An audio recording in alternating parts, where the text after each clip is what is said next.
Assalamualaikum warahmatullahi wabarakatuh. Selamat sore teman-teman. Pak Agung, terima kasih. Satu kebanggaan itu buat saya sendiri lupa ini ya, bahwa sudah yang kedua kali kita dan ini tepat 1 tahun. Saya rencana kesini itu sebenarnya dadakan. Jadi saya diminta buka pameran lukisan Erika Hestu nanti sore.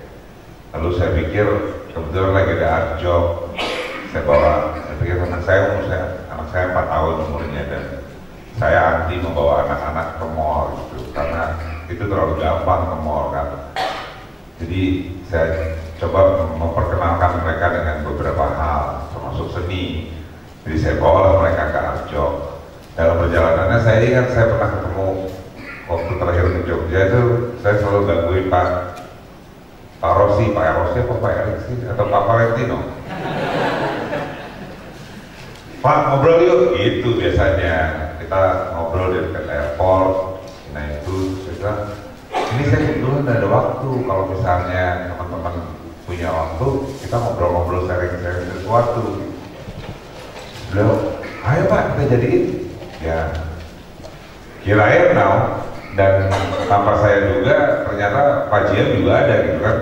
Tadinya saya mau ngomongin beliau sebenarnya untuk sini. So Pak Erik, terima kasih banyak as always, thank you very much.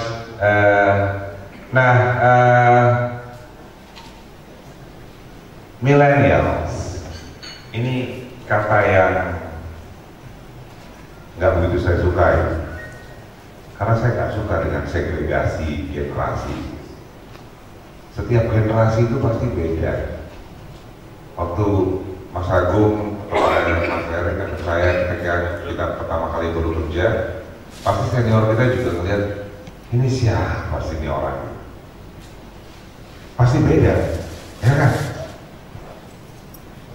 Jadi membeda-bedakan itu membuat ada pemikiran yang berbeda jadi, dan nggak mungkin disamakan, Oh musiknya aja beda kok. Saya punya ponakan itu ABG, dia senang banget dengan K-pop, which I don't understand. Blackpink, Super Junior. Satu hari Juli datang ke Indonesia, dia paksa saya nonton. Ayo paman ikut, temenin. Oke lah, dengan semangat untuk mencoba mengerti apa yang ada di kepala anak-anak muda zaman sekarang, saya ikut nonton. Pas pembukaan penutupan Asian Games itu, masuklah 8 orang Korea dengan rambut yang serba nyanyi mereka. 8 orang laki-laki nyanyi suara satu semua. Dari 100 stadion gemuruh itu. I try to understand, I cannot. Karena saya berasal dari generasi ada 4 orang nyanyi suaranya bisa 16 gitu kan. Ada Queen gitu waktu, kemudian kalau di Indonesia ada Eva Singers. Jadi ini memang beda. So my first point yang ingin saya sampaikan kepada teman-teman adalah accept diversity. Perbedaan itu adalah manusiawi. Membuat semua harus sama itu jadi nggak manusiawi. Millennials, non-millennials, kolonials gitu ya. Angkatan kami ini kan kolonial. Yang paling jelek itu kan angkatan saya, Mas Agung ini kan sering disebut baby boomers itu. Itu angkatan yang paling menyebalkan menurut saya. Apa julukan itu gak asik banget gitu loh. Anda tahu datang julukan itu dari mana ya? Itu kan orang-orang yang lahir habis perang.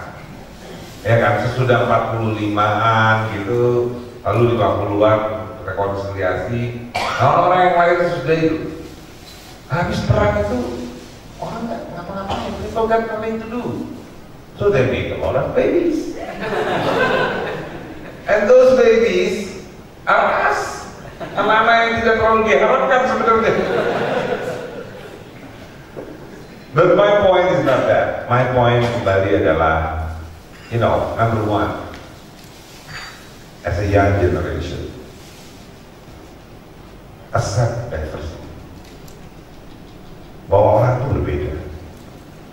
Anda tidak perlu setuju dengan orang tersebut, tapi Anda respect perbedaan itu.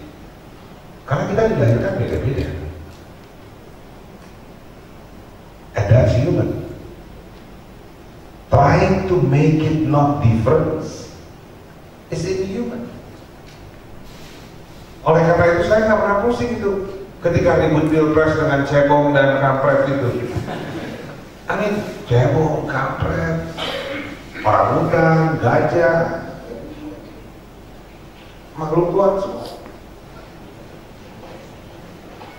So, by accepting diversity, Anda akan lebih mudah bekerja. Anda akan lebih mudah untuk menerima perbedaan. Dan untuk itu, kreativitas akan lahir. Jika semuanya diseragamkan, kreativitas tidak lahir. Oleh karena itu sekarang banyak gerakan istilahnya woman in STEM. STEM itu science, mathematics, engineering, dan science, technology, engineering, dan mathematics. Karena jumlah perempuan di bidang ini kurang dari 11% di seluruh dunia. Anda ini termasuk STEM di PLN, terutama kalau Anda yang bekerja dengan engineering. Di Indonesia jumlahnya lebih kurang dari 5%. Saya termasuk yang mau promo di besar-besaran saya promo woman in STEM. Ditanya orang kenapa? Dan saya bilang jawabannya cuma satu. Because with diversity, you will create innovation. You will have creativity. Kalau semua orang mikirnya sama, there will be no creativity. So that's very important.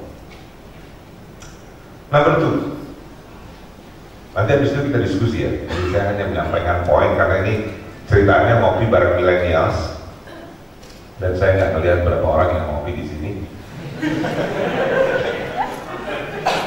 Kurang apa ya kopinya? Itu yang kedua adalah going global. Saya kemarin diminta bicara di Indonesia Development Forum, acaranya Bappenas, dan saya bersuara mungkin terlalu keras. Saya bilang fokus pembangunan Indonesia pada pemerintahan berikut ini adalah sumber daya manusia. Sekarang pertanyaannya, sumber daya manusia seperti apa? Di dunia ini ada peringkat daya saing, leaders, pemimpin, indeks talent competitiveness, indeks global talent competitiveness. Jadi daya saing global talent index, right? Peringkat ingin membandingkan seberapa global kita sebagai seorang leader dibandingkan dengan negara-negara lain. Karena mau nggak mau kan ini semua negara bersaing kan. Anda tahu kan, kita kan bersaing di sebenarnya. Ada yang ekspor, kita ekspor kopi, kita beli minyak, ya, kita ekspor batu bara, kita beli besi. Jadi terujung-ujungnya kemakmuran itu ditentukan dari selisihnya itu, selisih jualan itu. So peringkat kita itu 90 dari 110 negara. We are very low, teman-teman. Di tempat saya bekerja, jumlah orang Indonesia yang menjadi manajerial di level global kurang dari 50 orang. Kalau kita bandingkan dengan negara tetangga kita yang menyebalkan itu, Mereka lebih dari 300 orang. Tidak usah bandingkan dengan Singapura, dengan India, dengan China, dan sebagainya. We are not global enough. Nah, pertanyaannya adalah apakah kita harus berada di luar negeri untuk menjadi pemain global? No, we don't. Whatever that you can do, as long as you can contribute terhadap global ekonomi yang ada ini, dan we are pemain global. Saya selalu cerita tentang teman-teman saya dari Salatiga. Mereka nggak jauh dari sini. Mereka punya perusahaan namanya Ditech Engineering. Mereka melakukan desain untuk peralatan yang akan diproduksi dengan cara 3D printing. Klien mereka perusahaan model kayak Ford, Ford motor. Jadi ada mobil namanya Ford GT Cobra, itu sekitar 18% komponennya didesain oleh orang-orang ini. Dan teman-teman dari Salatiga itu tidak lulus SMK, tidak lulus kuliah, hanya lulusan SMK. Mereka menang lomba yang diadakan GE untuk membuat desain bracket yang menggantungkan sim pesawat ke pesawat, mengalahkan profesor dari Oxford, mengalahkan inventor dari Swedia dan sebagainya. They are global players. Setiap kali saya tanya, kalian global players tapi nggak bisa bahasa Inggris. Oh, we can speak English, but we speak English with Salatigian accent, which is true. So that's kind of a global thing. India itu global luar biasa. Ini saya punya teman namanya Rajiv Sharma. Dia kerja di NASA, bagian engineering, termasuk salah-salah engineer yang termuda di NASA. Anda tahu nggak saya, lembaga penerbangan ulang-alik Amerika itu. Suatu hari mereka mau meluncurkan pesawat ulang-alik dengan teknologi terbaru. Seluruh kepala negara udah diundang. Itu presidennya masih Obama waktu itu. Itu mundur. 3, 2, 1 pencet tombol. Nggak bergerak di sini pesawat. Nah ini ada yang nggak beres. Ulang lagi, dicoba dibenerin dan sebagainya. 3, 2, 1 dipencet tombol juga nggak bergerak juga. Berkali-kali dicoba nggak bergerak. Obama udah mulai pucat. Dia kan hitam ya, pucat itu kelihatan. Tiba-tiba teman saya Rajiv Sharma ini dari belakang angkat tangan bilang, Mr. President, my name is Rajiv Sharma, I'm from India. I can help you to fix that problem. Gitu kan ya, dia ya. Ada kan punya customer dari India. Semua orang lihat dia. Lalu pikir ini orang siapa nih? Orang dari dunia ketiga berani-beraninya mencoba mengatasi masalah yang nggak bisa diatasi oleh engineer-engineer yang luar biasa dari Amerika ini. Tapi karena nggak punya pilihan, akhirnya Presiden Obama bilang silakan ke depan. Dan dia jalan ke depan pakai sorban gitu kan, gitu. Dia berdiri di depan pesawat. Lalu dia bilang, ladies and gentlemen, I want this satellite to be tilted 45 degrees. Dia pengen itu pesawat dimiringin 45 derajat. Semua orang bilang, wah kamu makanya gila sih percaya sama orang India gitu. Udah jelas orang India dipercaya suruh ke depan pula.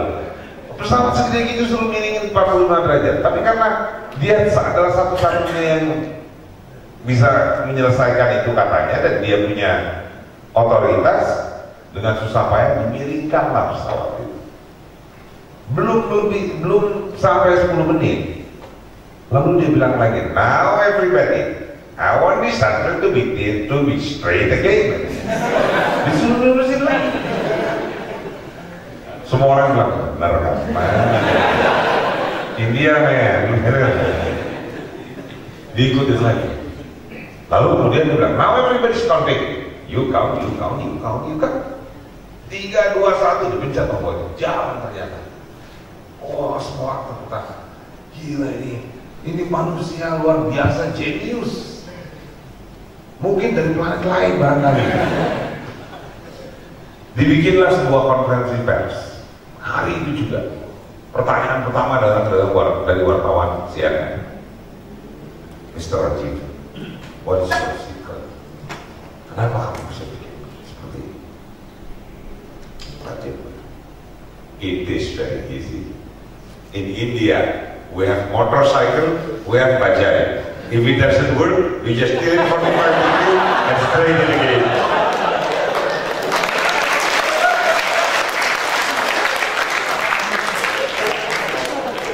So the oil will flow, katanya.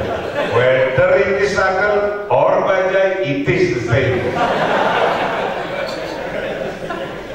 Gak kayak gitu bercanda. Tapi permintaan saya untuk menjadi global leaders itu Anda punya lahan yang luas sekali sekarang.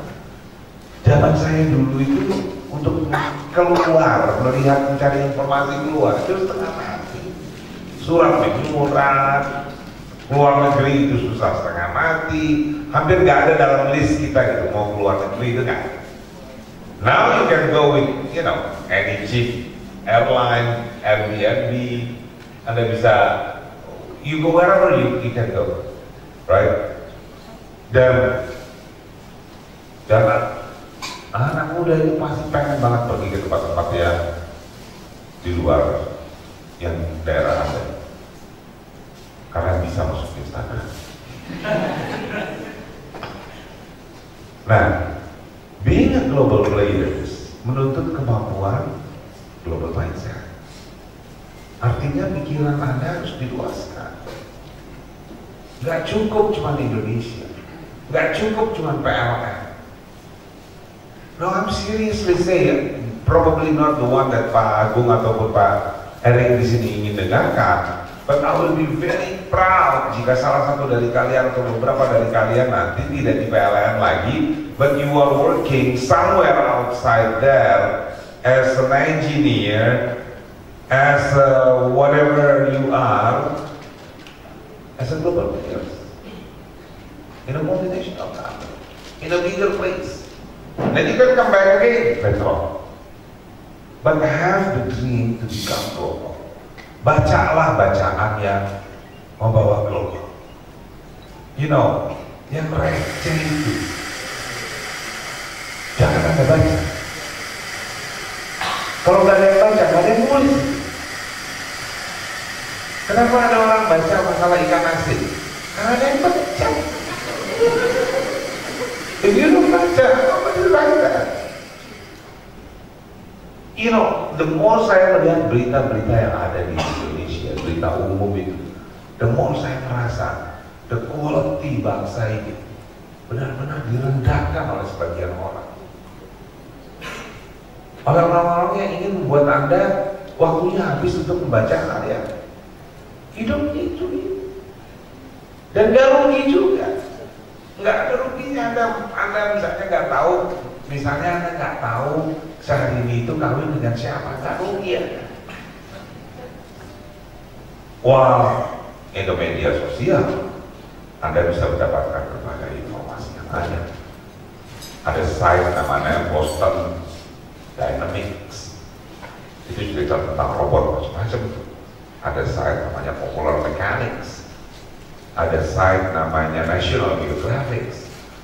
All of a lot of things yang saya ini udah tua ya. Setiap kali saya melihat berita-berita yang ada itu, saya selalu bilang, gila ya, gua kalau lebih bisa mundur lagi dengan kemampuan informasi seperti sekarang ini, there will be a lot of things that we can do. So think global, think like Rajiv. Walaupun gak harus ngiringin motor gitu. That's number two. So number one tadi saya bicara mengenai diversity. Number two saya bicara mengenai globalization. Number three, I want you to cut the cycle. Anda harus putus siklusnya. The problem of a nation adalah seringkali kita memiliki cara berpikir yang diturunkan oleh yang ada dari atas, dan kita nggak paham. Kita nggak paham.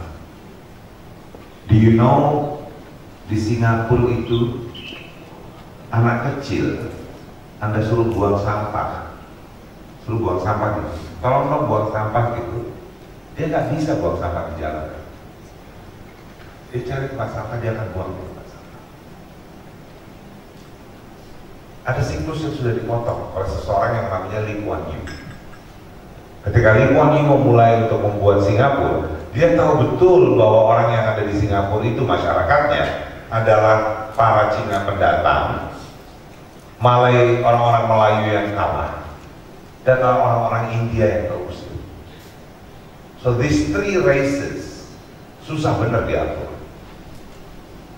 Kotor, curang, kelahi satu sama lain. Dia bikin aturan. Dia bilang saya harus memutus sebuah siklus di sini. Aturannya itu adalah memberikan denda. Apa aja didenda di Singapura. Jadi zaman saya muda dulu, semua hal ada dendanya. Anda ngeludah jalanan sembarangan kena denda. Sekarang juga masih ada denda, tapi sudah menjadi culture buat mereka. Sejak saat itu, Singapura berubah karena generasinya berubah. Siklusnya terpotong. So if you don't like corruption, if you don't like bureaucracy, if you want to have integrity, never ever think about it. And then the next generation after you gak punya kata itu lagi. Di kepala mereka gak ada lagi kepala itu. Di zaman saya dulu, saya masih seumuran Anda, generasi zaman saya biasa tuh istilah nilep berapa lu? Harus ada yang ditilep dari sebuah pekerjaan. Entah uang jalan, entah uang tol, belum ada tol, uang bensin dan sebagainya. Jadi nilep is something normal. Nilep bahasa Jawa, Anda ngerti nilep ya? Dan itu terturunkan, sehingga saya waktu itu juga biasa berpikir seperti itu. Saya dan generasi saya harus ada yang ditilep dong kalau apa-apa gitu. Jadi integriti itu ada cerita kayak gini. Ini salah satu contoh nilep dalam konteks integriti. Saya punya profesor ya business ethics, namanya Edward Freeman. Kalau Anda Google, Anda bisa lihat orang boleh buka, kemudian udah tua.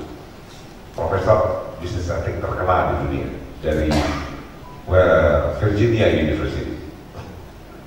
Dia bilang suatu hari ketika dia pulang ke rumah, anaknya nangis dulu. Anaknya baru SD, kelas 4 SD. Nangis. Dia tanya, kenapa kamu nangis? Saya dimarahin guru, Pak. Guru kamu berani marahin kamu. Saya ini dipanggil Presiden Amerika loh kalau masalah etik. Guru kamu tuh gak bakalan kenal siapa-siapa. Berani dia marahin kamu tuh. Iya Pak, soalnya saya salah. Apa salahmu? Saya ketahuan bawa pulang spidol Pak dari rumah, dari kantor. Dari sekolah. Kamu mencuri kan? Kamu gak tahu bapakmu adalah profesor bisnis etik terkenal di seluruh dunia. Pokoknya kalau kamu mau spidol, bilang sama bapak. Nanti bapak bawakan dari kantor.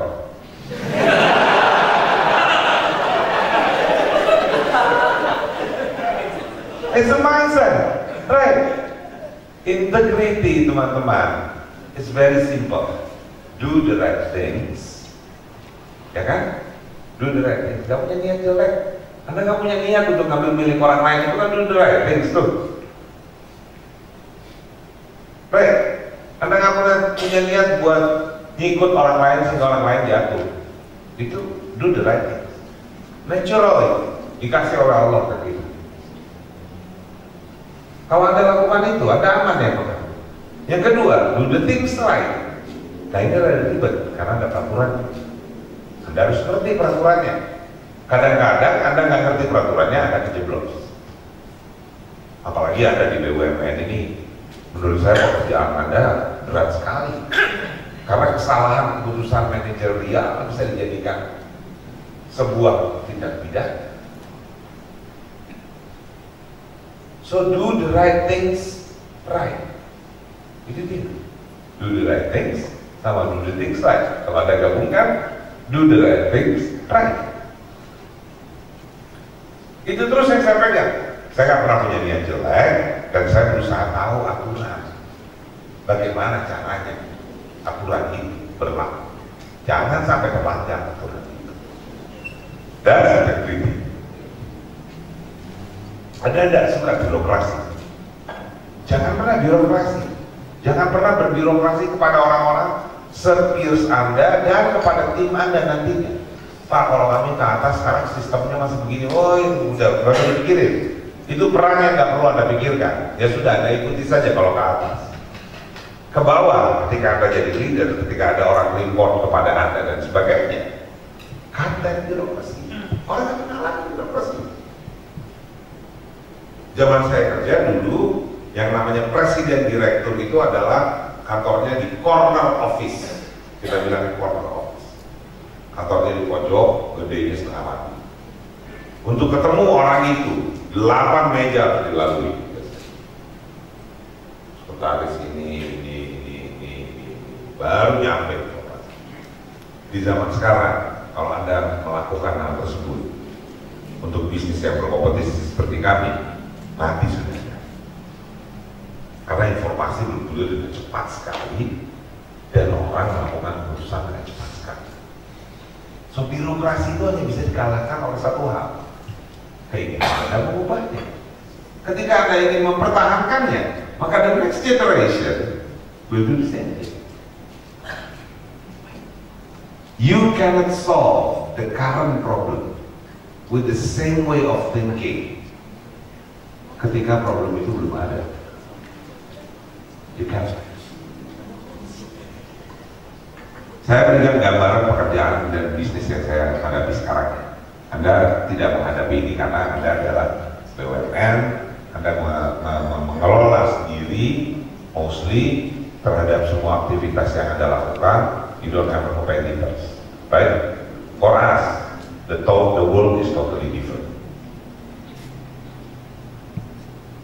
Dulu perusahaan besar dunia itu dipenuhi oleh either manufacturing company, Toyota, Boeing, GE, Siemens, dan seterusnya, atau financial services, JP Morgan, Citibank, Bank of Tokyo, atau perusahaan berbasis sumber daya alam, Shell, Chevron, dan sebagainya. Jadi selalu itu yang kalau Anda lihat di daftar perusahaan-perusahaan terbesar dunia yang selalu dikeluarkan tiap tahun oleh Fortune 500, itu mereka selalu ada di atas. Kami GE selalu ada di atas.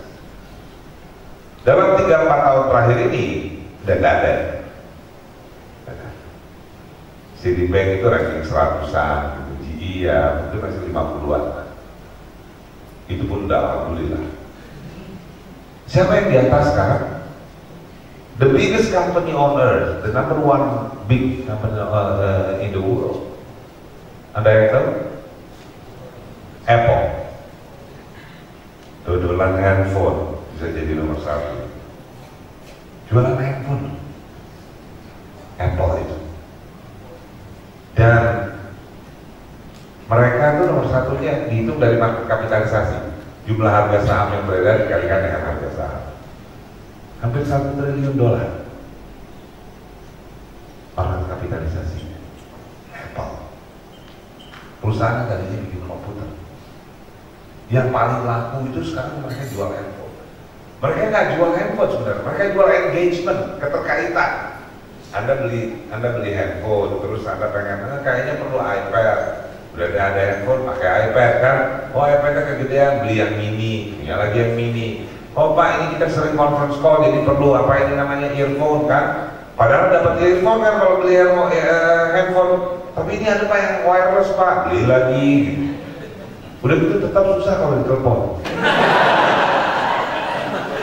Padahal equipment-nya macam-macam. Engage. Perusahaan terbesar nomor 2 di dunia adalah Google. Nggak jelas apa yang dia jual. Enak. Google jualan apa? Akses. Anda bayar gitu ke Google buat akses? Enggak. Anda bayar mau dapat informasi dari Google? No. How do they make money? Google. Ads, iklan. Right? Jadi kalau Anda punya perusahaan jamu di Jogja ini, misalnya jamu kuat sejahtera gitu ya. Sejahtera lah, jangan lagi, itu nggak benar itu. Jamu kuat sejahtera. Jadi setiap kali ada orang Google jamu atau jamu kuat atau sejahtera, nama perusahaan Anda ada paling atas. Bayar. Untuk bayarnya, Anda tahu per apa? Per klik. Kan kalau pasang iklan di koran kan per milimeter kubik ya, atau kalau mau pasang baliho itu seberapa besar dan seberapa lama. Ini enggak, per klik. Setiap kali ada orang ngeklik, Anda bayar. Tetapi setiap kali ada orang ngeklik, maka orang tersebut akan datang ke website Anda, Jamu Kuat Sejahtera, dan Anda bisa transaksi online. Baik. Jadi semakin banyak orang yang klik, semakin banyak Anda bisa jual. Semakin banyak orang klik, Anda semakin happy. Tetapi on the other side, semakin banyak orang klik, semakin banyak Anda harus bayar. So you are paying happily. Mana ada bisnis di dunia ini yang bisa bikin happy? Dan semakin banyak orang yang menggunakan Google, yang digratiskan penggunaannya, makin banyak apa yang bisa dibuat seperti itu. Anda bayangkan berapa banyak yang bisa dicari di situ, yang bisa diiklankan. Market kapitalisasi Google lebih dari 800 miliar dolar. Sebagai bandingan GE itu 100 saja nggak nyampe sekarang. Padahal kami 127 tahun lepas Alpha ini itulah cerita semua cerita-cerita yang hebat zaman dulu. Google umurnya 25 tahun. Dan nggak banyak yang ingat juga berdirinya siapa, kecuali orang-orang yang memang suka IT. Apa yang Anda ingat dari Google sih? Kalau ada kata Google yang Anda ingat? Apa? Sorry, nggak dengar apa? Android. Oke. Anda orang IT? Bukan? Apa yang Anda ingat dari Google? Ketika ada kata Google yang Anda ingat apa? Saya sih ingat warna-warni ya. Warna-warni aja gitu, warna-warni Google. Warna-warni ada merah, hijau, kuning. Perusahaan nomor 3 terbesar di dunia adalah Amazon. Toko sebenarnya, toko online. Nomor 4 Microsoft software. Nomor 5, ini Tencent. Anda pernah dengar perusahaan ini namanya Tencent? It's a game company. Started as a game company. Perusahaan game. Gila lu, perusahaan game 580 miliar US dollar market kapitalisasinya. Nah, sekarang pertanyaan kita, gimana mereka bikin duit? Gitu kan caranya kan? How do they make money? Baik. Nah, game ini gini, contohnya buat Anda yang belum tahu, atau tahu Anda udah tahu. Game online kan Anda boleh download gratis ya. Ini buat Mas Agung dengan Pak Erik yang mungkin dari generasi yang sebelumnya yang tidak paham mengenai game industri ya. Jadi itu game di download gratis di handphone. Ambillah game yang sederhana, per player 1 lawan 1. Itu kan yang paling gampang. Grafisnya bagus, gerakan orang berkelahinya bagus, muka lawannya bisa diganti-ganti, mantan pacar misalnya atau bos gitu. Jadi kan Anda semakin bersemangat untuk berkelahi gitu kan. Nah, main gratis mainnya. 30 kali pertama Anda main pasti menang terus. Anda mulai menyenangi, sembari nunggu kendaraan, sembari nunggu rapat, enak mainnya. Grafisnya bagus sekali, menang terus. Nah di game 32 Anda mulai kalah, 33, 34 kalah lagi, mungkin 36 menang lagi, tapi habis itu Anda nggak pernah menang lagi. Pada saat Anda udah mulai senang nih main, lalu ting, tiba-tiba muncul di layar Anda, mau beli pedang nggak? Harga pedangnya murah, $0,5. $0,5 itu kan Rp7.000 ya. Dengan pendapatan Anda sekarang, saya yakin Anda bisa membeli Rp7.000. So, 7.000 pedang cekrek, tapi punya pedang. Menang lagi Anda. Main menang sampai game ke 80 menang terus. Game ke 90 mulai kalah lagi. Kalah. Lalu ting, mau beli helm nggak? Rp7.000, $0,5. Begitu. Kelihatannya dikit ya. Tapi kalau ada 700 juta orang terkait dalam komunitas Tencent itu, Anda bisa kalikan sendiri betapa banyak mereka menghasilkan. Dengan berapa banyak game yang bisa diciptakan. Now you understand how to make money, right? Nah, sekarang kita semua di ruangan ini menyadari bahwa kita berada di bisnis yang salah.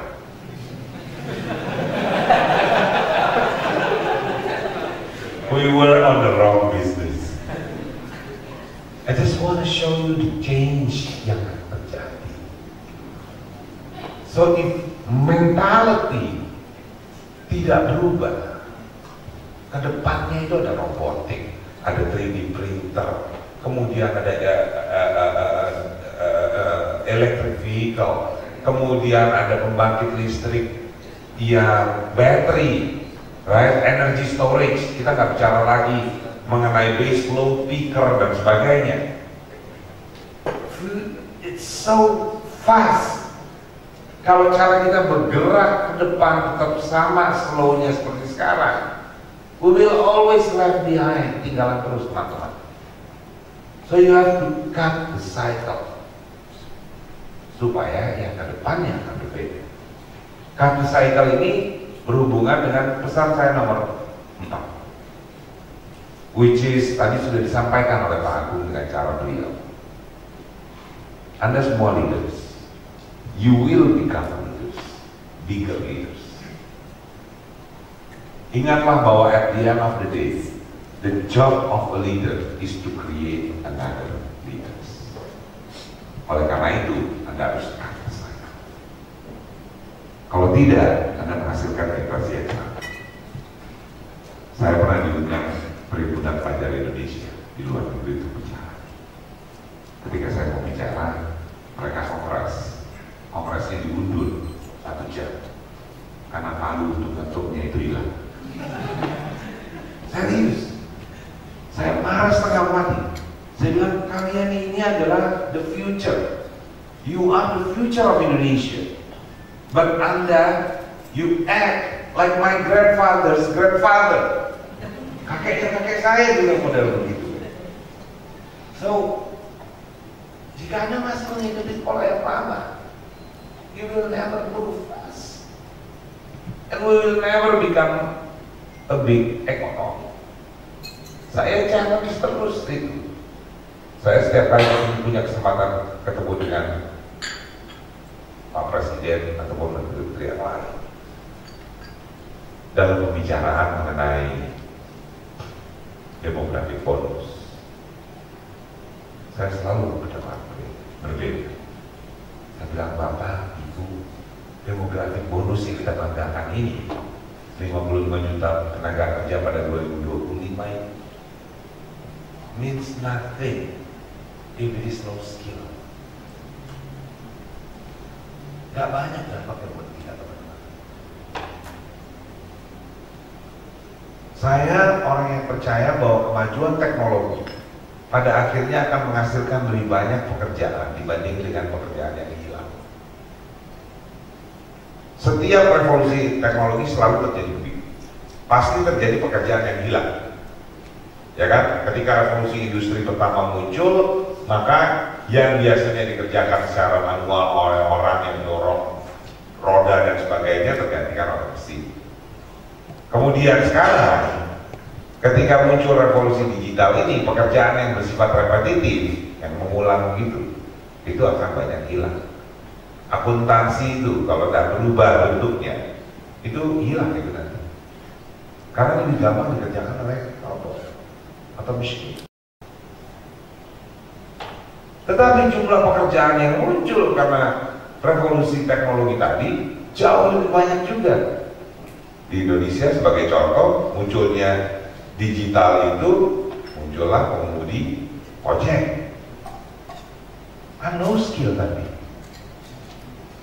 Jadi dampak dari revolusi digital yang terjadi, jika Anda bukan coder, bukan data scientist, bukan managerial skills-nya yang tinggi, you will end up dengan low skill job. And this demographic bonus 55 juta jiwa ini, if they are low skill, dampaknya buat kita nggak banyak. It has to be higher skill. Nah, pertanyaan higher skill ini gimana sekarang? Pak, pendidikan sekolah kita nggak nyampe ke situ. Skor PISA kita, PISA itu skor untuk membandingkan antara universitas satu dengan universitas yang lain, itu masih paling rendah di Asia Tenggara ini, jangankan di dunia. Gimana Pak ngejarnya? Ada caranya. Satu, sekolah vokasi. Kedua, pembelajaran sendiri, which is itu yang saya bilang tadi. Use your internet, use your Instagram, use your apalah sosial media itu yang lain to learn. Anda bisa jadi dokter dengan mudah dengan Google sekarang. Dulu dia data susahnya setengah mati. Now it's just about whether you want to do it or not. So that's number 4, right? The job of a leader is to create another leaders. Mulai dari sekarang Anda jangan pernah gunakan lagi istilah anak buah. Ya.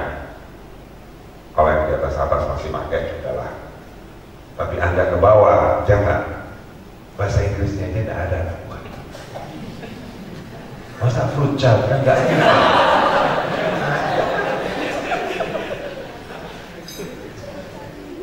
Yang Anda punya tim yang kebetulan kali ini bekerja, report kepada Anda.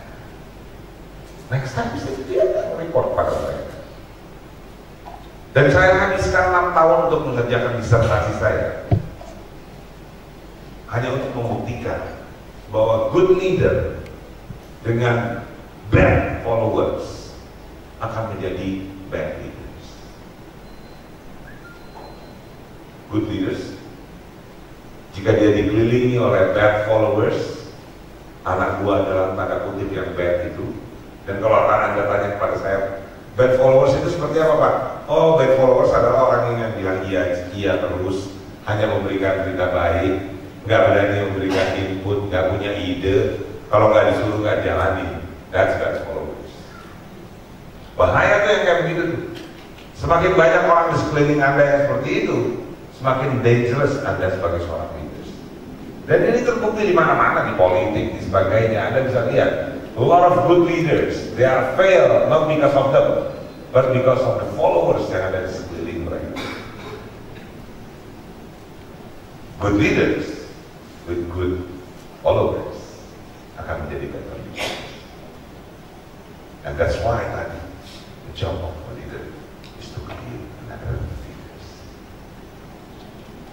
Last one, yang kelima. Yang kelima itu saya ingin bicara lebih personal.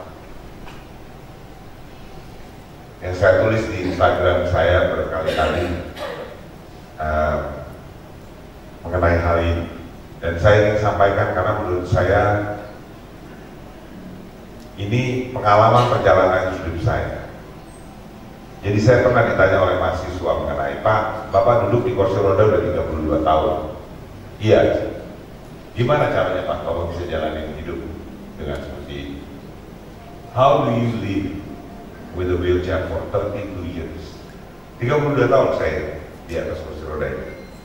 Umur saya 17 tahun waktu saya divonis punya kanker di tulang belakang, sehingga saya nggak bisa jalan. Saya ke dokter, orang pinter, nggak tahu berapa IQ-nya lah itu orang pinter itu. Tapi Allah pengennya saya nggak bisa jalan gitu. Jadi saya nggak bisa jalan. 32 tahun. So how can I survive? Saya nggak pernah berpikir mengenai hal tersebut, dan saya nggak pernah ingin merasa menyombongkan diri bahwa begini caranya, no. Tapi pertanyaan itu membuat saya terpikir, iya ya, mungkin kalau saya bisa rumuskan apa, kemudian saya bagikan dengan teman-teman, bisa jadi ada manfaatnya bagi orang lain. Karena setiap orang pasti akan punya masalah. You will have your problem. Sometimes sebuah problem itu diciptakan oleh Yang Maha Kuasa, khusus untuk Anda, yang memang nggak bisa dimengerti orang lain. So stop thinking atau expecting orang lain akan mengerti mengenai masalah Anda. Karena memang itu dibikin sometimes oleh Allah untuk Anda sendiri. Kita dengerin itu dulu ya, sebentar.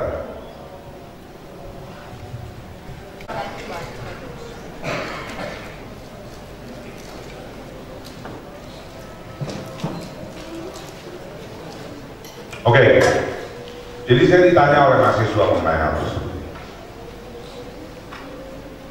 Lalu saya coba pikir, apa ya, gimana caranya saya bisa bertahan? Selain memang tentunya ya Allah membuat saya bisa bertahan. Tapi kemudian saya coba rumuskan. Dan ada 4 hal menurut saya yang membuat saya bisa bertahan. Yang pertama, faith, keyakinan. Anda harus punya keyakinan. Ketika Anda menghadapi problem,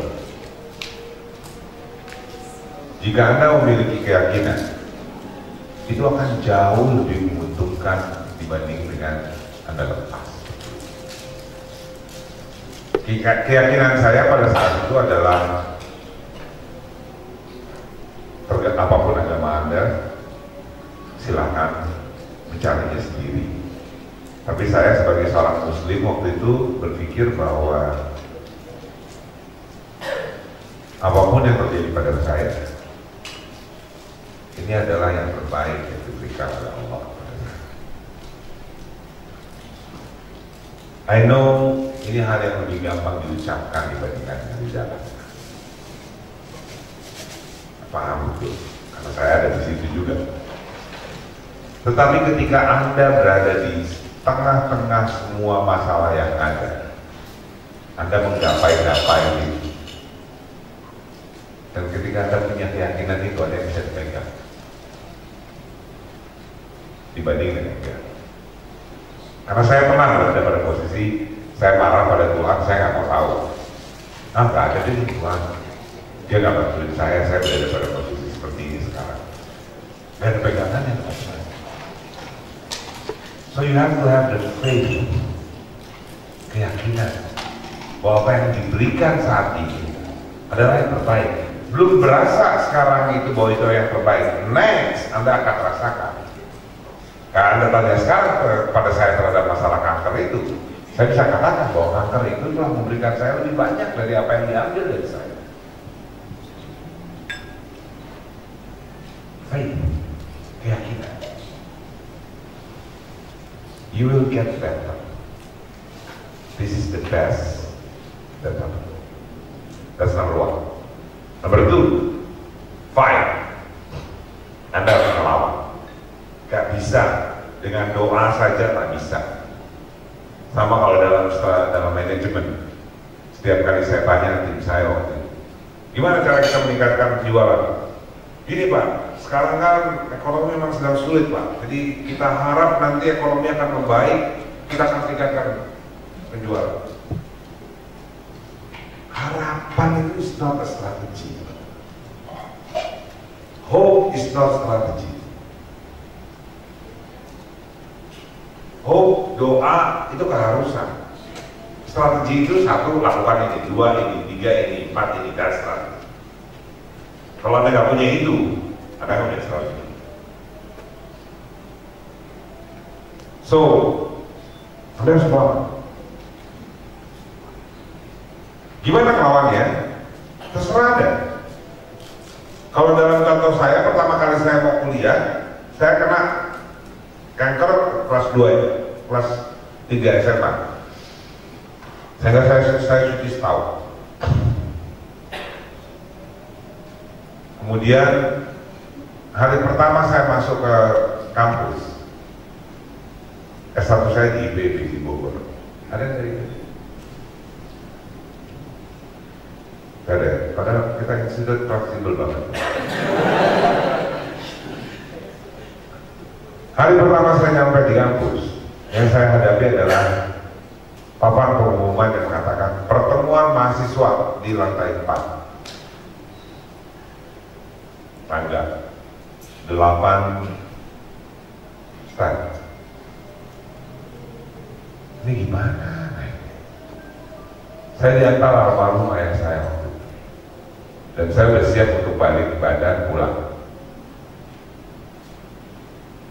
Saya pikir, ntar dulu pikirin dulu gimana caranya, apa melangkah ke atas atau apa. Lalu tiba-tiba ada kakak kelas yang lewat, entah siapa.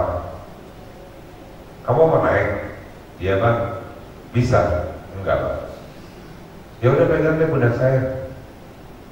Maaf bang, saya berat, nggak mungkin abang bisa ngangkat saya sendirian ke atas. Pegang aja dulu, ntar juga ada yang lewat ngasih pundak lagi. Which is true. Begitu pertama kali saya bilang saya siap, oke bang, kita mulai. Kita coba naik ke atas. Saya pegang pundaknya, ada lagi yang lewat dari sebelah sana. Mau naik, pegang sama gue. Lantai 1 ada yang gantiin. Sini gue yang bawa. Lantai 2 ada yang gantikan. Sampai saya akhirnya sampai lantai 4 dengan cara seperti itu. Gak tahu gimana turunnya. Tapi sampai lantai 4. Dan turun juga akhirnya. Dengan cara yang sama, 4 tahun kemudian saya jadi insinyur. When you start fighting, a lot of doors open. When you give up, all the doors are closed. Jika Anda mulai melawan, banyak pintu yang terbuka. Tapi kalau udah menyerah, semua pintu tutup. Dan pintu itu macam-macam caranya. Dan saya mencoba itu berulang kali. Tahun 2000 itu saya menikah tahun 2001. Tahun 2000 saya punya tabungan selama 7 tahun bekerja. Saya bilang pada calon istri saya waktu itu, gue punya duit nih, ini buat kita menikah. Tapi gue punya cita-cita, saya pengen backpacking keliling Eropa sendirian. Boleh nggak duitnya aku pakai? Dan istri saya waktu itu calon istri saya bilang, kalau lo mau pakai mendingan pakai sekarang, karena kalau udah nikah nanti nggak bakalan keluar itu duit. Tanpa perlu tanya 2 kali saya langsung bilang, oke, I love you, bye. Ya. Pergilah saya sendiri. Karena pribadi including my parents ketika saat itu mengatakan, bisa kamu nggak pergi? Bisa. Mana negaranya? Ini, siapa yang mau dihubungin? Ada ini. Salah satu negaranya namanya Venice. Salah satu kotanya namanya Venice. Di Italia. Anda tahu kan? Venesia. Lebih banyak tangganya dibandingkan dengan dataran. Begitu saya sampai di situ, kembali hal yang pertama saya hadapi adalah tangga. Saya pikir, udah nyampe, udah motret, pulang aja ya, naik boatnya lagi. Rugi amat gue kalau nggak nginep di sini. Gimana mau naiknya? Ada orang lewat, saya panggil, hey, can you help me, bring me up there? Gak mau, no, I don't want to. Asialan banget nih. Look, when you start fighting, you have to be ready on that, right? Kalau Anda pengen menang terus, nggak mungkin. Tapi saya panggil lagi orang, ada yang akhirnya mau bawain, oke, bisa bantu. Berangkat. Fighting itu nggak selalu menang. Fighting itu, at the end of the day, you will learn something about it. That's right. Sometimes you lose. I lose many times. Saya kehilangan beberapa peluang kerja karena saya ada di kursi roda. roda dan yang dapat pekerjaannya adalah orang yang tidak di kursi roda. I lose. But I learned something. So that's number 2. Fine. Number 1 tadi apa? Faith. Number 2, fun. Number 3, friends. Anda harus punya teman. Good friends will give you good energy. Good friends akan memberikan apa yang disebut dengan Pygmalion effect. Jika mereka percaya pada kamu bahwa Anda akan mampu melakukan hal tersebut, Anda akan memiliki apa yang disebut dengan self-fulfilling prophecy. Keyakinan karena orang lain percaya pada Anda. And good friends will give them. How to have good friends? Ayah saya dulu satu nasihatnya sederhana sekali. Waktu itu saya mau pertama kali kerja. Ayah saya bilang gitu, yang pertama jangan pernah punya musuh kau. Kau belum punya lawan, jangan punya musuh. Simpel. Anda bisa bedakan kan lawan dengan musuh ya? Lawan itu Anda bisa berdebat, bisa dan sebagainya, tapi habis itu udah selesai. Musuh, Anda lihat di ujung sana aja, Anda udah mulus. Tempatnya musuh, Anda anggap musuh juga, right? Membuat Anda kehilangan kesempatan untuk berkawan baik. So never ever have an enemy. Apalagi dalam bekerja. Masalah suka nggak suka ya manusiawi, tapi jangan jadi musuh. Yang kedua, ayah saya bilang, kau kerja nanti ya. Hari pertama hari nanti kau kerja, kau akan jumpa dengan bos kau. Nah, senyumlah kau kerja. Kasih senyum yang bagus.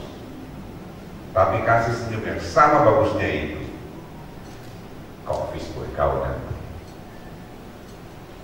Simpel sekali nasihatnya. Basic sekali. Tapi itu yang saya terapkan terus. That means respect, teman-teman. You cannot be respected if you don't respect others.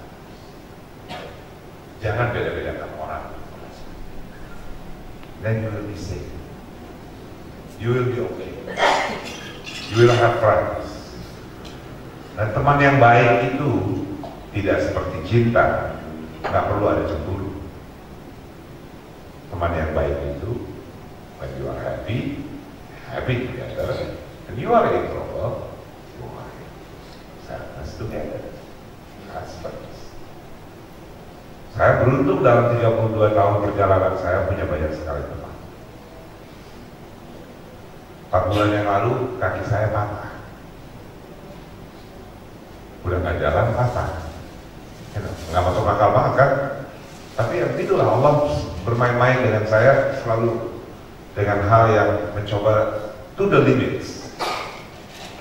Saya lagi exercise apa? Di bonggolnya sih. Jadi saya harus ganti bonggol tulang paha. Istilahnya hip replacement surgery. Diganti dengan titanium. So I am Iron Man. Literally. Sehingga sesudah operasi saya susah pergi. Jadi kalaupun terbang, karena masalah tidur itu repot. Perjalanan. Kakinya bijak-bijak gitu. Jadi saya nggak pernah nginep. Kalau pergi, misalnya ke Surabaya pagi, sorenya masih pulang. Saya bolak-balik, saya tidur. Hari ini, untuk pertama kali ini saya gini.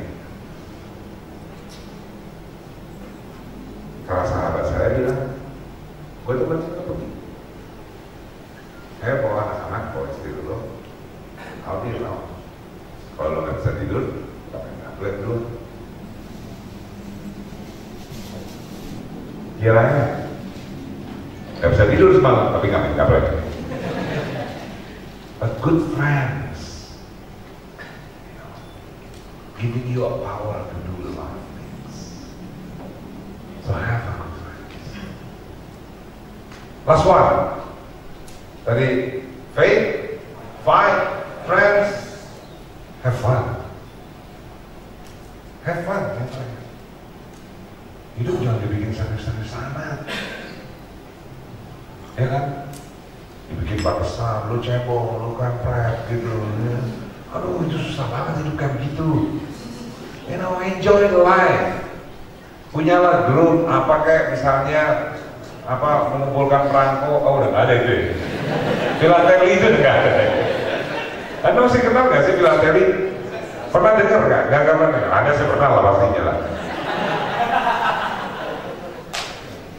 Apalah goes kayak lari bareng kayak apa mengumpulkan burung merpati ya anything ya. You know that kan makes you fun, kayak cuman kerja itu gampang bikin kita jadi robot. Pagi datang buka handphone, buka komputer, tahu udah sore. Right? Capek habis itu. Kalau punya teman, ada kopi bareng, ngobrolin sesuatu yang saya selalu punya kalimat yang saya pegang untuk sebuah obrolan. Apapun kalau hidupnya obrolan. What we can do differently. That's a kata kunci. What we can do differently. And what we can do differently to make that number become 100. What we can do differently to make you become a leader yang seperti disebutkan oleh Pak Agus tadi. And go and happy. Have fun. It's important. Mudah-mudahan. Thank you. Kamu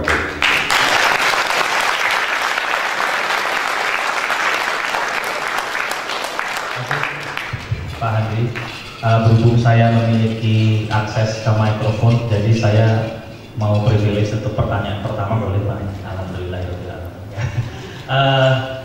Pak Andri, saya mau curhat.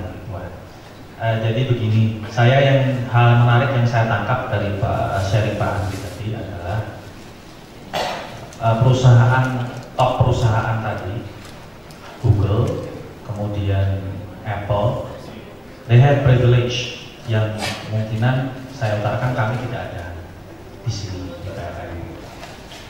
Yang saya lihat mereka memiliki CEO yang care about ideas, about innovation, ya.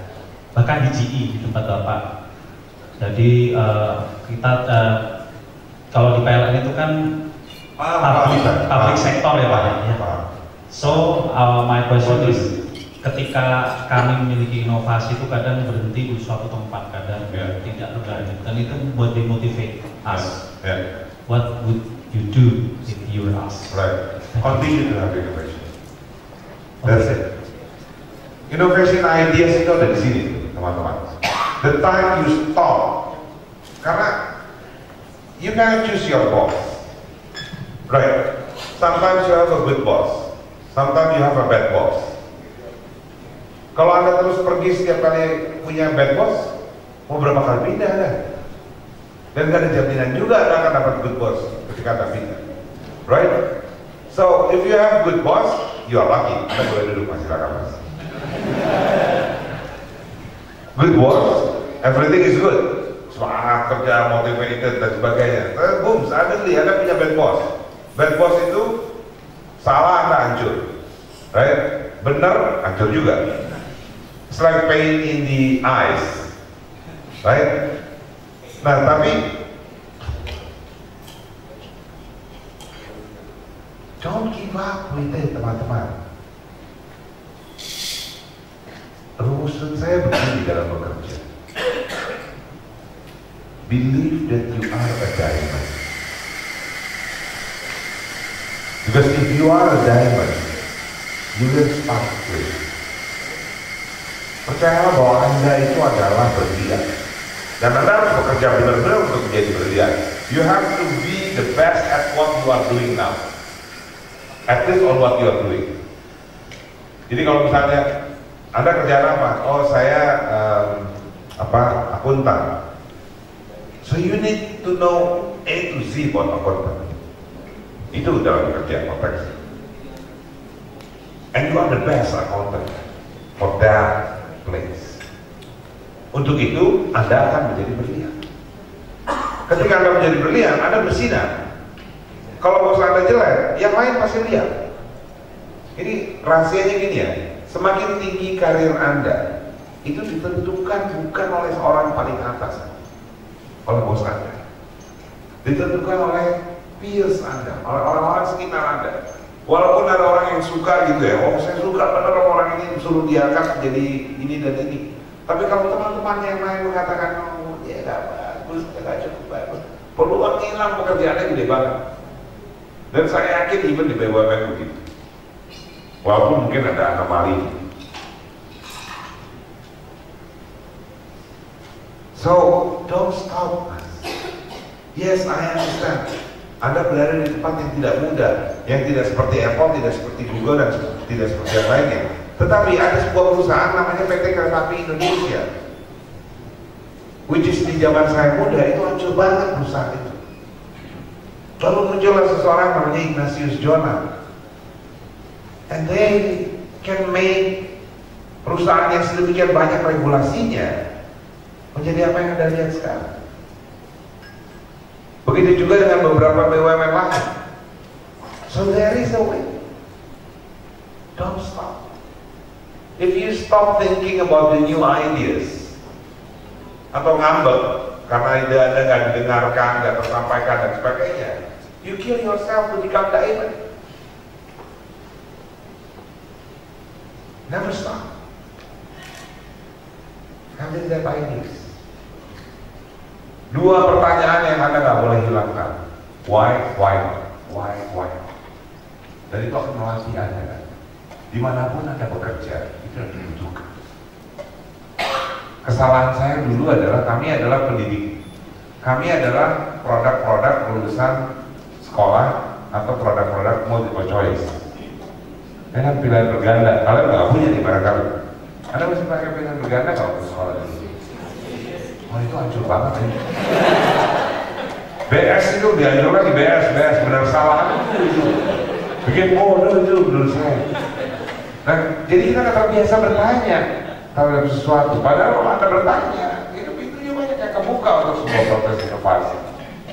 So ask those questions. Why? Why not? What we can do differently? Start with your job, your current job, and then other things. Itu yang melahirkan semua yang jadi lebih baik hanya kalau seperti itu. Dan orang-orang yang tidak menyerah itu yang membuat hidup jadi lebih baik. Karena tidak semuanya seperti jiwa awal sama susahnya. Semua memiliki kesusahan yang sama dengan kita. Lalu muncullah orang-orang yang tidak pernah lelah untuk mewujudkan sebuah ide baru dan memperjuangkan ide baru. Muncullah orang-orang yang percaya bahwa ini bisa dilakukan. Bikin jalan tol dari ujung Jawa sini sampai ujung jalan sana bisa diselesaikan dalam 4 tahun. Jadilah jalan tol itu. Setuju atau tidak setuju pun kita pada presiden ini. Yang pernah melakukan dulu namanya Dendels. Lama benar. Ada orang yang percaya bahwa kita bisa melakukan mobil listrik dan dibikin secara massal, rugi terus, tapi dia nggak berhenti mas. Dia yakin ini satu hari bisa akan untung. Namanya Elon Musk. Dia nggak orang gila terus. Tapi kalau nggak ada orang gila seperti itu, maka peradaban kita nggak pernah naik. So saya berharap di Anda semua pasti banyak orang-orang yang ya gila kayak gitu. Never stop to create the ideas. Oke, dari sebelah sini ada yang lain? Gak pakai mic, gak apa-apa deh. Dari sebelah sini gak ada? Oke, situ dulu.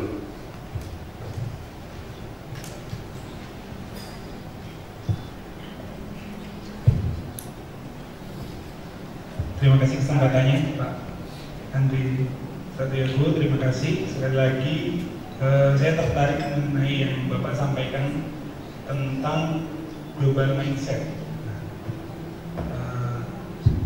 Seperti apa Pak global mindset yang dibutuhkan ataupun yang perlu kami bekal untuk masa depan kami seperti itu? Kemudian yang kedua, oke, itu dulu mungkin ya. Dua deh. Dua ya Pak ya. 3 sebenarnya ini. Dua ya. Saya udah makan salad tadi jadi 2 aja. Oh iya, oke. Iya. Setelah global mindset itu kebetulan saya mengikuti Bapak juga di sosial media Pak, terkait juga dengan yang Bapak tadi sampaikan tentang bonus demografi. Nah, yang mana bonus demografi itu ketika kita no skill atau low skill, it means nothing. Nah, saya pernah mengikuti apa yang Bapak sampaikan tentang kualitas future leader, yang mana Bapak sampaikan itu future leader itu harus memiliki yang pertama self confidence, yang kedua adaptability, dan yang ketiga kemampuan untuk sell ideas. Nah, apakah itu masih relevan atau ada update lagi Pak? Oke. Ya, itu. Oke. Thank you. Right. Yang kedua dulu, ada banyak sekali update-nya sekarang. I think now speed is really matter. Jadi saya tadi berharap speed itu masih bisa terkontrol. Artinya kita masih bisa ikutin. Ya kan enggak loh, jumpingnya 3 Saya losing baca gitu ya, sesuatu hal yang baru, terus ketinggalan betul. Where I measure myself ketika ada conference yang isinya dari berbagai negara, ada banyak pembicaraan mereka yang saya nggak mengerti. So, your phone ini, the connection to internet, it's really matter. Selalu lihat trending topik, ya buang trending topik yang ada gunanya, itu trending topik, kemudian yang berguna, ada ikutin, ada pengen tahu apa sih US-China trade war misalnya. Ini lagi ramai banget sekarang. What is this? Why is this matter? Nggak lama bacanya itu untuk ngerti. Tahu apa enggak? Dibanding dengan membaca sekarang ini lagi ngapain? Simple as that kalau menurut saya. Itu terjadi juga buat saya. Antara pengen tahu Lionel Messi ngegolin atau tidak itu versus US trade war itu tadi, atau robotik. Jadi pertama, tambahan yang saya bilang tadi adalah the speed of knowledge. Itu yang membedakan kita. Dan kita sebenarnya bisa mengakses perkumpulan yang ada. Jadi entah sosial media Anda digunakan dengan baik atau tidak, ataupun Anda punya klub yang bisa digunakan untuk lebih berdiskusi, itu akan mengakselerasi pengetahuan yang ada. Karena gini, manusia ini diberikan kemampuan oleh Tuhan dua, kemampuan kognitif yang tidak diberikan kepada makhluk lain. Yang pertama adalah kemampuan bergosip. Serius, monyet itu nggak bisa gosip Pak, guys. They cannot. Yang kedua, kemampuan berimajinasi. Oleh karena dua hal ini, terciptalah apa yang terjadi dengan kita sebut sebagai peradaban. Dan kita bisa melakukan itu lebih dari 150 orang. Binatang itu terbatas dari 150 orang untuk kepemimpinan. Apes, sejenis primata. Jadi kalau lebih dari 150, mereka muncul lagi leader. 150 satu orang bisa jadi leader. Lebih dari 150 bisa jadi leader. Manusia enggak, dia bisa terus. Dan karena kemampuan kognitif itu kognitif, imajinasi dan bergosip, maka kalau Anda kumpulkan 1 juta umat manusia, Anda bisa melahirkan ini apa Mas? Anda bisa melahirkan demokrasi, Anda bisa melahirkan trias politika, Anda bisa melahirkan pemikiran-pemikiran yang difahami bersama. Anda kumpulkan simpanse 1 juta yang katanya volume otaknya cuma beda 3% dengan kita, nggak lahir demokrasi itu. Yang ada mereka berkelahi, kemudian terbentuk dengan 150 grup. So the speed of knowledge is the key for the future. Nah, pertanyaan Anda yang pertama tadi mengenai global mindset. Praktikalitasnya aja ya, saya bicara sekarang ya. Jadi kita nggak usah bicara teori. Number one, Anda harus keluar negeri. Kumpulin duit deh. Keluar negeri kemana aja. Tapi jangan cuma foto. Sekarang mudah, Anda ngumpulin duit gitu, pergilah ke luar negeri. You know, ke Singapura. Ke Singapura misalnya yang paling murah lah sekarang. Ya, lebih murah daripada ke Medan kan, ke Singapura sekarang. Itu jangan cuma ke Orchard Street kemudian foto di bawah atau singa, no. Buat saya itu keluar negeri adalah feel, get the feelings. Anda lihat gimana sih orang berinteraksi gitu di situ, gimana sih terjadi proses ekonomi di situ. Anda makan gitu, cari tempat makan yang paling murah. Apa sih produksinya negara ini? Bagaimana Anda bangga dengan negara ini? Informasi yang paling gede yang bisa didapatkan dari sebuah negeri lain biasanya number one dari tukang taksi. It's always like that. Number two adalah dari kedai kopi. That's it. Itu dari zaman dulu begitu. Dari sebelum ada kerajaan besar di dunia selalu seperti itu. Transportation people, logistik, sama kedai kopi. Pergilah ke luar negeri. Go to Turkey, go to Moskow, go to Kazakhstan. You know, apalagi ada masih muda nih. Saya boleh nanya nggak, berapa orang di sini yang sudah keluar negeri 2 kali? Okay, you have a problem. Karena menurut saya Anda harus punya banyak. Kumpulkan uang dengan apa? Cari tambahan uang gitu, dagang online apa gitu. Tapi niatnya gitulah gitu.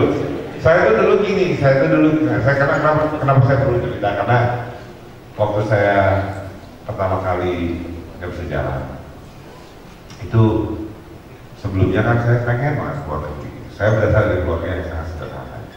Jadi apalagi pada zaman itu keluar negeri merupakan sesuatu yang sangat serius sekali. Even ke Singapura pun agak sesuatu yang sangat serius. Tapi saya selalu punya mimpi, saya pengen keluar negeri. Jadi sejak SMA umur 17 tahun saya udah punya paspor. Dibikinin masa kayak saya, lalu dibikinin tabungan kayak saya nanti, ini tabungan buat kalau kamu ini keluar negeri. Tiba-tiba patah, tiba-tiba langsung jalan. So saya merasa bahwa mimpi saya untuk keluar negeri sirna. Paspor itu saya bakar. Saya ingat saya sambil nangis saya bakar paspor. Tapi Allah works with, you know, different way. Ketika saya sudah tidak pernah punya keinginan lagi untuk bisa keluar negeri, saya tiba-tiba masuk GE. 3 hari pertama di GE, saya disuruh pergi ke Hong Kong. Sejak itu, saya tak pernah berhenti pergi. Alhamdulillah saya sudah berpetualang lebih dari 4 benua dan 7 samudera. So, God works in a mysterious way. Punya niatnya dulu masih. At least, I want to see the world. Dan ada jalannya nanti. Tapi kalau Jogja aja lah, apalagi orang Jogja ke Jogja aja lah. Ngapain sih jauh-jauh gitu loh. Saya paham benar dengan culture Jogja ini karena kita dulu punya pabrik kan, GE Lighting di Sleman. Dan teman-teman saya itu, man, you know, there is no time divination in Jogja. Time is flowing as you wish. Jadi enggak, ayo dong ini kita harus pakai Lean Six Sigma, bikinnya lebih produktif dan sebagainya. Saya Thomas, bilang Six Sigma, itu praktikal satu. Yang kedua, punya teman dari luar negeri. Saya dulu surat-suratan untuk bisa kemas dari luar negeri. Surat-suratan nanya di dunia itu di sana gimana sih sekolahnya. Dulu kan saya pengen sekolah, tapi Tuhan nggak kasih. Jadi, punya teman dari luar negeri sekarang gampang punya teman dari luar negeri. Tinggal di Facebook, ya kan? Cuman yang benar pilihnya, jangan. Soalnya banyak yang nggak benar juga kan kalau memilihnya, apalagi kan udah klik kanan ini nih. Gitu. You know, you can do with same interest misalnya, Anda tertarik pada green technology, pada energy storage, pada solar cell, pada, you know, menurut saya kalau diajarin Anda ngerti maksud saya. Asalnya Anda nggak lakukan aja kan gitu. So, and then the third things, selain dengan kontak itu, have the idea yang Anda bisa expose ke nggak cuma di sini. Anak-anak di tech engineering di Salatiga itu kan, saya mungkin udah pernah cerita ya, mereka itu belajarnya kan online, belajar berdesainnya online. Bedanya dengan orang lain cuma satu ini, dia nggak pernah malu ke post hasil desainnya di semacam Facebooknya para engineer. Padahal dicela terus, salah, tapi nggak pernah berhenti. Begitu diposting, diledekin, dicela, dicaci maki, bisa-bisa itu salah. Dia belajar dari situ, dia posting lagi, dia posting lagi, sampai akhirnya mereka mendapat order pertama itu, mendesain alat yang bisa memisahkan kulit telur, putih telur dengan kuning telur. Wah, mereka bikin modelnya jadi kayak jangka gitu, tapi ada pompa di atasnya. Jadi pompa yang ditekan, kuning telurnya naik keluar dari sini. Dibayar tuh desain itu. Jadi mereka menunjukkan karyanya ke global.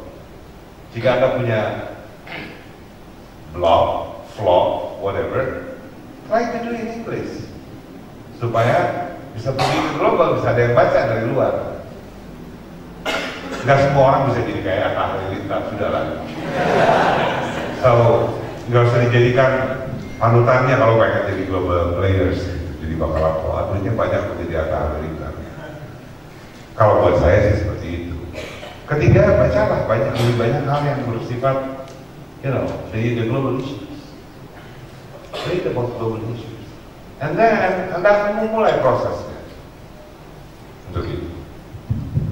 Baik, mau dia pegang mic mas. Sorry. Okay.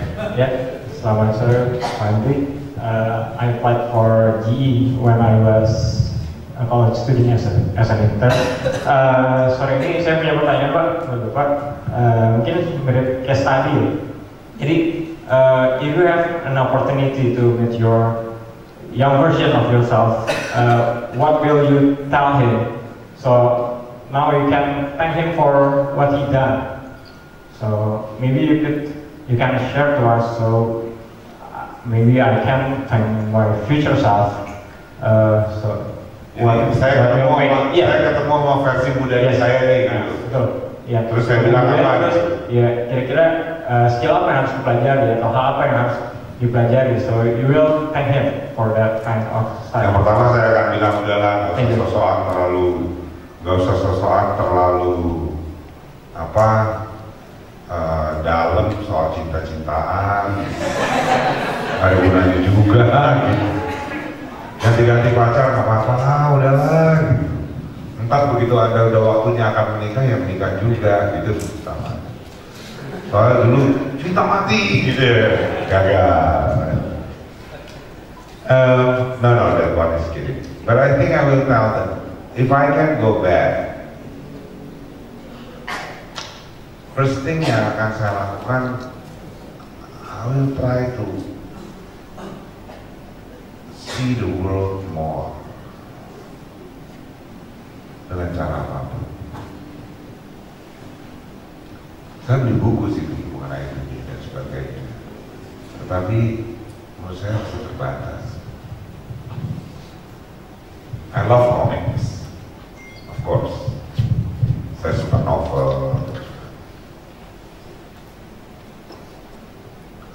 akses ke National Geographic waktu itu karena banyak dijual bekas di Senen, pasar Senen.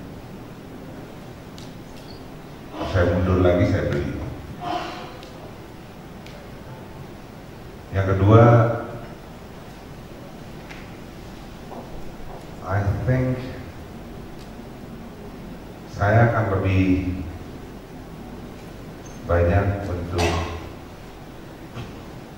menghabiskan waktu saya dengan bercengkrama bersama teman-teman lebih luas. Ke SMA tuh saya geng-gengan, jadi mindsetnya sempit dan selalu ada pemikiran bahwa kalau lo geng ini maka geng yang sana itu lo gak perlu tahu. Misalnya saya anak sains, jadi olahraga ya gak perlu. I think I limit myself a lot.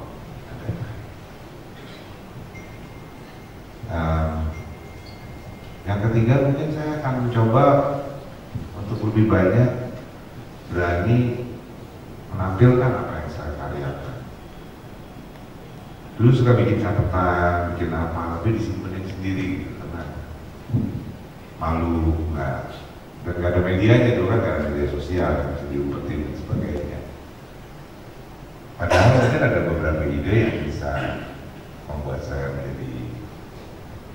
lebih terekspos. Siapa tahu saya bisa menjadi bintang sinetron.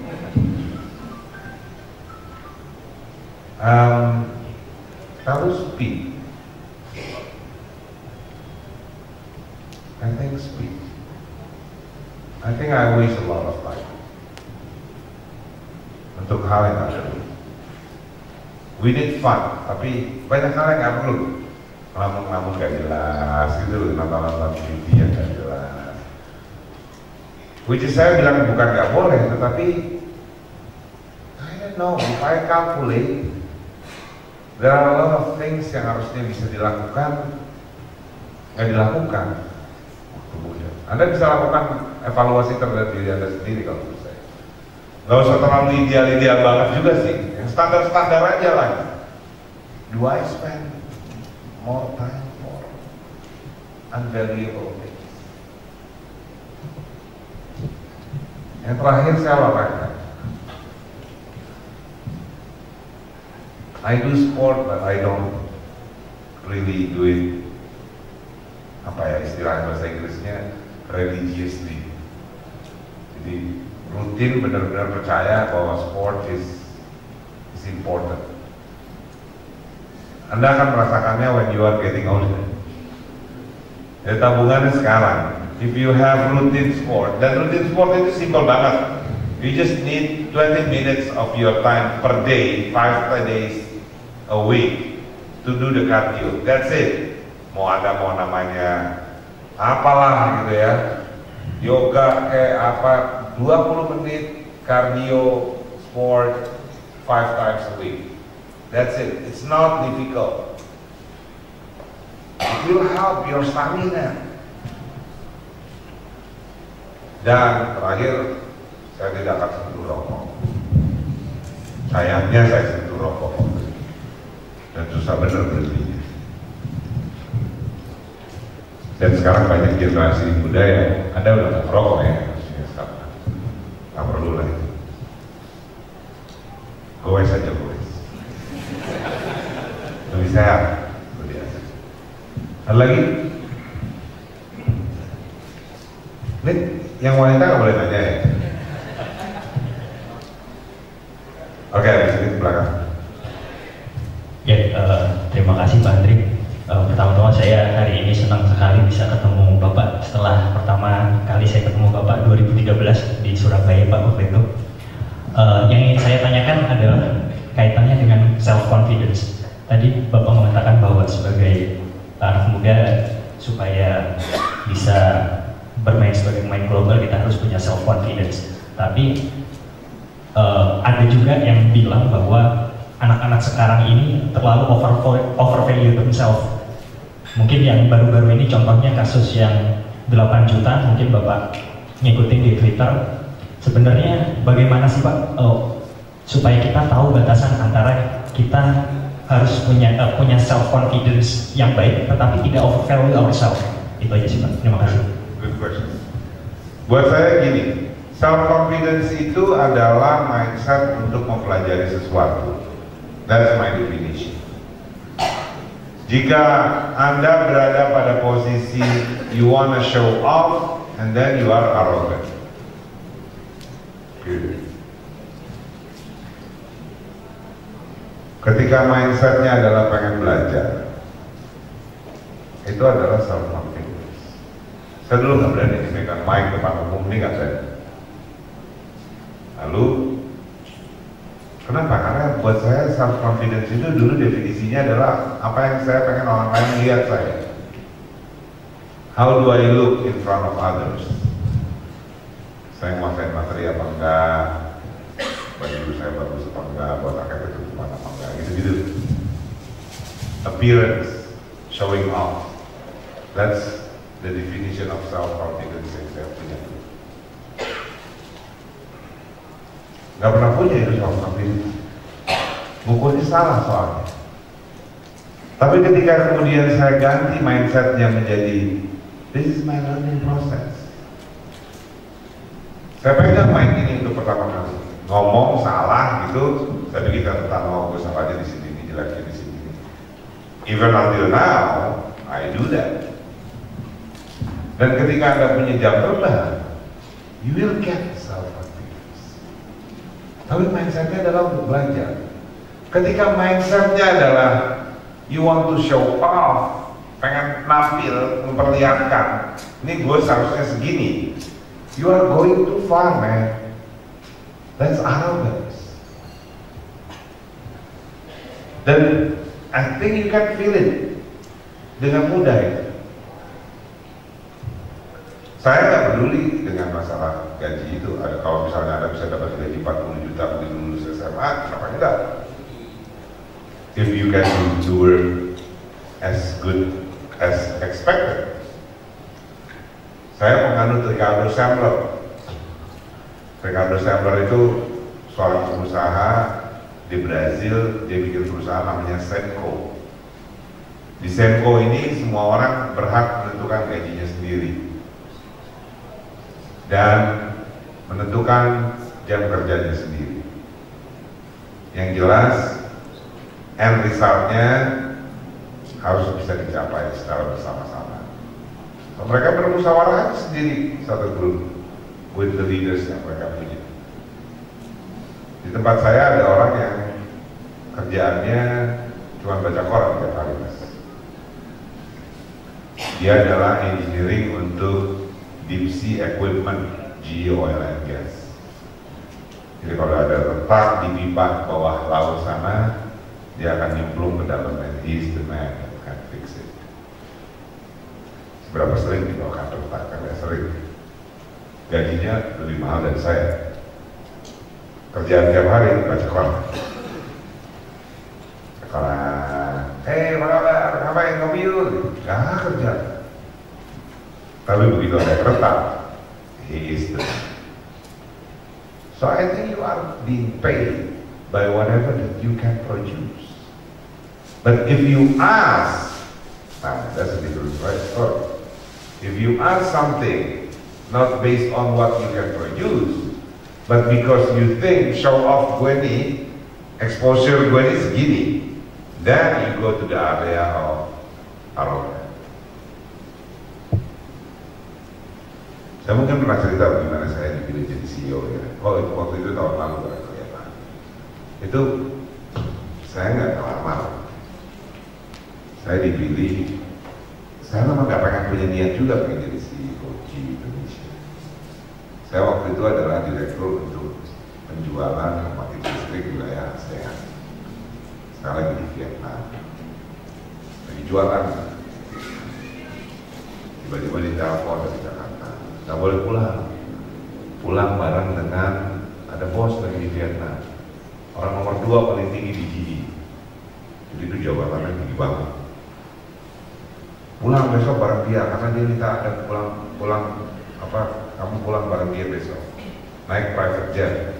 Itu saya mimpi aja enggak loh naik private jet, belum pernah mimpi, dalam mimpi saya gitu terus naik private jet itu enggak pernah. Jadi harusnya saya lompat-lompat kegirangan malam ini. Tapi yang terjadi buat saya bukan itu. Yang pertama saya mulai kehilangan kepercayaan diri. Ini besok gue mau ngomong apa nih mau hari ini? Jabatannya tinggi banget. Berapa level di atas gue? 4,5 jam terbang. Lu mau ngomong apa? Do I have the capability to do that discussion? Yang kedua, mulai berpikir negatif. Gue salah apa ya? Jangan-jangan malah dipecat ya besok. Jadi malam itu saya nggak tidur. Pagi-paginya masuk ke private jet itu 10 tempat duduk. Saya orang Indonesia dan saya masih apa? Duduk paling belakang aja. Duduk paling belakang dekat WC. Yang saya nggak tahu pesawat itu isinya cuma 2 orang, saya sama bos itu. Jadi begitu dia datang, dia langsung lihat saya dan menyergah saya dengan bahasa Inggris logat Itali kayak mafia gitu, karena dia orang Itali. What are you doing in the back? Gitu kan, film-film gitu ya. Kan bedanya kalau di film-film bisa tusuk-tusukan kan gitu. Suruh duduk depan, sebelahnya, duduk sebelahnya. Duduk sebelahnya dia nggak ngomong apa-apa, nggak ngomong sama sekali. Saya pikir orang mempermainkan perasaan saya banget. Begitu take off baru dia ngomong. Terus saya udah mules, udah ketakutan, udah apa gitu. Tiba-tiba pertanyaan dia gini, Andri, what do you think if I make you to become the CEO of GE Indonesia today? Itu kan kayak sampai geledek ya. Kondisi psikologis berita, ya kan? Jadi yang keluar dari mulut saya cuma good. Bodoh bener jawabannya. Tapi kemudian saya bilang, oh ya saya kasih waktu buat mikir. Ya, mikirlah. I will sleep for 2 hours. And when I wake up, we talk. Jangan tidur bener. Tinggal saya dengan 2 jam itu. Tapi mungkin ini salah satu 2 jam terbaik dalam hidup saya. Karena dalam 2 jam itu saya seperti melihat cermin yang bertanya dan menjawab sendiri. Kenapa saya mesti takut?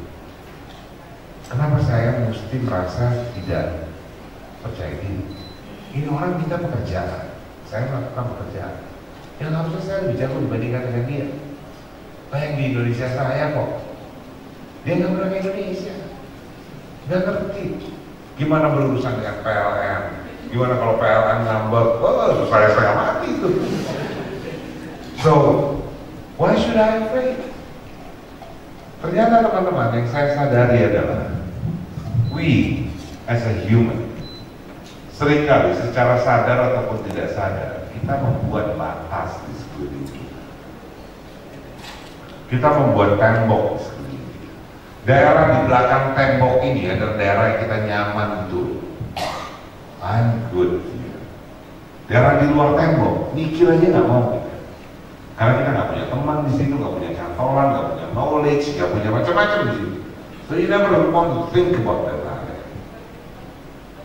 But you know what I learned? Ternyata yang namanya good leaders, yang membedakan good leaders with the average leaders or non-leaders adalah good leaders. They run extra miles. Mereka lari lebih jauh. Mereka berani dobrak. Mereka berani ambil resiko. Oke, ntar gue bisa salah nih di sini, tapi dari kesalahan itu saya akan belajar. Tapi saya akan ke sana. That's confidence. So your self confidence itu dibangun atas keinginan untuk mempelajari sesuatu, untuk keluar dari zona nyaman. Tetapi ketika Anda mulai keluar dari sana dengan tujuan, ini lo gue ya, lo lihat ya, ini gue kayak begini ya. You are going to the area of arrogance. Gitu. Udah ya, capek ya. Bolehlah satu lagi lah. Mbak tadi Mbak mau nanya ya. Silakan Mbak. Rumusan dasar dari sebuah teamwork. Orang tuh ada 4 tipe.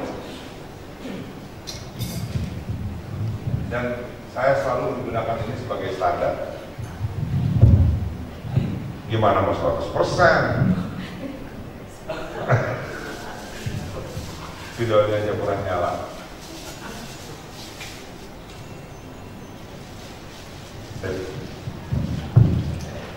Orang di-evaluate berdasarkan pertama performance. Untung nyala ya. Yang kedua values. Hasil kerja, cara kerja. Ya kan? Simple. Dan ada 4 tipe. Kalau ini low, high, maka ada 4 tipe. Yang pertama adalah hasil kerjanya rendah, performance-nya rendah, cara bekerjanya juga rendah. Value dalam bekerjanya rendah. Langgar integrity, langgarlah, nginjek kaki orang, diceklah. Pokoknya yang penting target tercapai. Tapi tidak juga tercapai. Jadi ini orang-orang gak ada yang suka ini biasanya. Ini orang-orang kita sebut sebagai quit. Orang-orang yang kita happy kalau dia quit. Kalau dia nggak mau quit, kita bikin quit gitu loh. Ini gampang kelihatan biasanya. Semua orang tahu. Ini orang yang nyebelin itu semua orang. Everybody will say the same. Juga di sini, the stars makes the numbers and share the value. Ya kan? Sudahlah hasil kerjanya jelas, cara kerjanya juga jelas.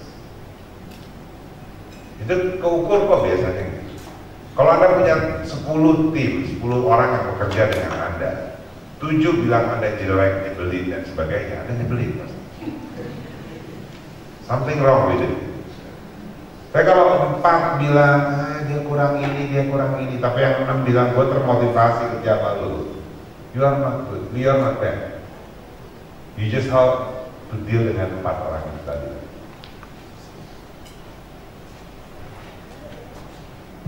Yang ribet yang di sini, performance-nya nyampe, KPI-nya nyampe terus, tapi cara kerjanya salah, terserah dia. Gak mau ikut berubah, gak mau apa, tapi nyampe. Ini orang-orang yang kita sebut sebagai tirani. Orang-orang ini seperti sel kanker teman-teman. Sel kanker itu cara berkembang biaknya dengan mengubah sel sehat menjadi sel kanker. Jadi harus dilakukan sesuatu terhadap teman-teman tim ibu yang berada di sini. Mulai dari diperingatkan sampai dipindahin. Kalau dia nggak bisa naik ke atas sini, dia harus ke sini bu. Tapi nggak boleh didiemin orang ini. Harus dikasih tahu di depan umum atau siapa bahwa perilaku yang seperti ini tidak kita biarkan, tidak kita senang, tidak kita inginkan. Karena kalau kan dia berkembang besar. Nah, sementara orang-orang yang bekerja dengan value yang baik tapi belum mencapai numbers, ya, kita sebut mereka punya second chance, kesempatan kedua. Mereka punya kesempatan. Karena pada akhirnya mereka akan mencapai numbers. Nah, bagaimana bekerja dengan orang yang usianya lebih muda dibandingkan dengan kita? Punten ya mas. As a leader, you go there. Anda mengambil mereka. That's the way it is. Interaction itu dimulai dengan mindset tadi. Leaders create leaders. Anda datang ke mereka, talk on their language, try to develop them. Kalau mereka kabur juga, mereka di sini. Kalau enggak, they will have the interaction. Leadership zaman sekarang itu adalah interaction. Leadership zaman sekarang, kenapa saya bilang bukan istilah konteks anak buah lagi, karena dulu anak buah itu one to many, one leader, many followers, one orator, one diktator, people will follow. Itu yang terjadi. Zaman sekarang nggak bisa kayak begitu, karena followersnya lebih juga juga pinter-pinter. Cara mereka untuk termotivasi beda-beda. Dan mereka bisa pergi. Zaman dulu kan enggak Firaun gitu kan, suruh membangun piramid gitu kan di Mesir. Orang Mesir bilang, hei Abu, gitu, angkat nih batu segede gini, taruh di sini, bikin jadi segitiga. Kalau Abunya berani bilang, Nun, maaf, boleh nggak segi 4? Nanti ya. Nanti udah pasti. Itu konsep zaman dulu. Kalau sekarang interaction, you go there. Udah nggak ada lagi sama kayak gue kan yang lebih tua, gue yang lebih senior, sama gue dong yang datang ke gue gimana caranya belajar dan sebagainya. Nah kalau mereka nggak mau melakukan seperti itu, mereka nggak maju, yang rugi siapa? Kita. I go there, I go to my team, I ask them, lo butuh apa? Kalian butuh apa? How to make you work well? What do you need? What is your idea? Jadi saya nggak percaya tuh ada kalau orang, saya punya tim itu malas-malas semua, Pak, makanya susah Pak kita maju. Pernah nggak datangin mereka? Ya mereka dong yang harus datang ke saya, Pak. Pak besar. Nah, ke yang lebih tua, ini ribet. Ketika Anda di usia yang muda punya tim yang lebih tua, itu biasa ribet. Kalau saya urusannya cuma satu, yang saya nggak ada yang jelek, and I will be open to it. Kita pengen begini Bu, kita pengen begini Pak, Bapak dan Ibu berada di sini, bantuin dong saya untuk berada di sini. Kalau nggak dibantu di sini, kita semua hancur nih. When they cannot move, and then you have to show that you are the leaders. Saya fire orang beberapa, terutama yang viral. Saat saya melakukan itu saya nangis. Beberapa pekerjaan yang menurut saya paling berat dalam hidup ini adalah memecat orang. But as a leader, sometimes you have to do. Karena Anda adalah pimpinannya. Kalau dibiarkan, bangunan yang ada di sebuah organisasi ini hancur. Ayah saya dulu berpesan gini, leaders deal with tough issues. Menjadi pemimpin itu berarti berurusan dengan hal yang susah. Kalau nggak berani berurusan dengan hal yang susah, forget to become leaders.